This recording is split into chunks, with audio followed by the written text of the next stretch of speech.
Thanks for coming over. This is Amodeus. Today's Dungeon Hunter Champion video is about farming gold. Specifically, 35 million gold. In case you didn't know, there's an event coming up that runs from the 4th of February through the 14th of February. Ostensibly, it's to celebrate the Chinese New Year and introduce the Skand Deathmongers. Now, I'm going to wait to give a full review of the event when it launches, as I can't really believe the current posted numbers and rewards. I mean, they're way too unfriendly to players in general for those to be the actual numbers. I mean, the top reward is a legendary light dark disc for spending 35 million gold. Now, they don't tell you how to spend that, just that you should spend it during the course of that 2-week event. And I'm for certain not going to go hard on grinding for gold to get another Psion, Snake Lady, or even a second Lemondrop. Although, the idea of having a second Lemondrop is very tempting, to be honest. It never enters my mental calculus that I will get a light dark Nat 5 from these discs. And I don't know who does think that, but that can't be the idea behind putting in this much effort. I'm not sure what the completion rate on the last $25 million or 25 million gold rate event was, but I stopped going hard after I got the light dark piece. I think that was like 15 or 20 million. Now, I'm not saying it can't be done. I'm just saying that you need to be able to do this to the exclusion of everything else. Whether that's make videos or progress your team or level people up or do whatever. You need to be able to farm gold exclusive to everything else. And so it's tough, and it's not, after a couple days, it's just not that enjoyable. For like the early to mid-game players, I'm very torn on whether or not this is a good event, especially with the large influx of new or early game players. I don't know if this is going to be enticing enough an event for those individuals. I'd like to know in the comments below if you're an early game or if you're an early game player or a mid-game player, what you think. Because I know there's a lot of feedback out there about how many packs they're going to be able to be bought for gold, how many packs are going to be able to be bought for this or for that to help out, right, to do that. And nobody should be thinking that it's a good idea to buy gold, because it's never a good idea to buy gold. It's always a better idea to buy gems, right? Gems allow you to do that. I mean, think about it this way. If you use the PayPal link in the description below and said, here's money, go buy gold packs, let's see what's really going on, I'm not going to. I don't think anybody's surprised by that. Everybody knows that my personal opinion is that gems are better. Gems buy you double XP. Gems buy you the ability to refresh. And basically make progression. And that's what everybody in the early to mid game should be looking at. The rewards will be nice, but really what you should be looking at is what do you need to do that's best for you as far as building champions or working on team composition.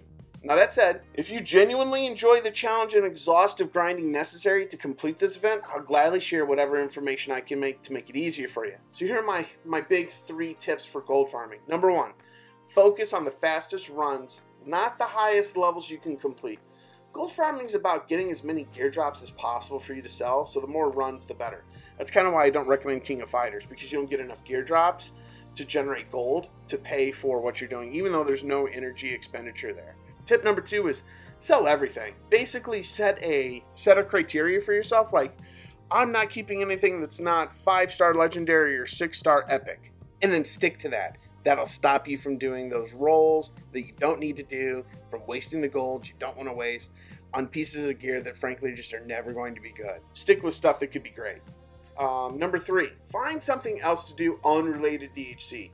If you watch one of my videos, for instance, you might be tempted to tweak something or check something, and then you're wasting time that could be used for grinding. Like, I suggest like movies, school, work. Like, do something that's not related to DHC so that you can just focus on that while hitting the refresh, replay, sell buttons, right? Now, this isn't really a tip for farming so much as it's for playing in general. If you're going to grind, do not forget to complete your rewards. Watch your videos, do your free shop items, do your challengers. All of those things are important because they're going to get you the free gems you need to fuel the endless grinding you've chosen to do. Finally, it helps to turn on power saving settings to keep the mobile devices going. I keep mine plugged in, but that isn't optimal for everyone and doesn't help PC players at all, right? And then the last thing I would say, this isn't one of the big 3, but this is just like a quality of life change. Turn off the watch a video every hour ads that pop up, because basically it's a useless temptation. This should only be used for doubling gems in challengers, or doubling gems if you get them. So don't double your gold. It's just never a good use of your time. It's much better to get a set of gems that allows you to refill or to at least do more runs, right? Now, as a personal favor, I'd love to get insight into the gold per hour you're earning as a mid to late game player. If you've chosen to do this. Like I said, I can't recommend you do it as an early game player because I think you go for those early rewards and then you move out, right? And like I said, I'll give a full review once the event drops, but I just can't see it right now. But, you know, let me know in the comments what you think. If you've been through one of these gold events before and you saw this one, what were your thoughts? What were you thinking? I mean, maybe it's entirely possible that I've lost my ever-loving mind and I just don't know what I'm talking about. Probably true in most cases, but I don't know about this particular case. But either way, drop it down below. And if you're an early, mid, or late game player, give us an idea of what you're doing per hour in like total gold farming, because I think that would help a lot of folks kind of judge whether or not this is a good event for them, which is kind of why I'm running Steel Widow 11 over and over with my farm team in the background, because I can clear Steel Widow 11 in 50 to 60 seconds, as you guys have seen.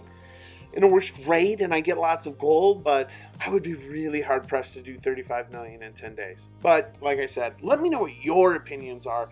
Let me know down in the description. As always, thanks for watching the videos. Have a great day. Bye.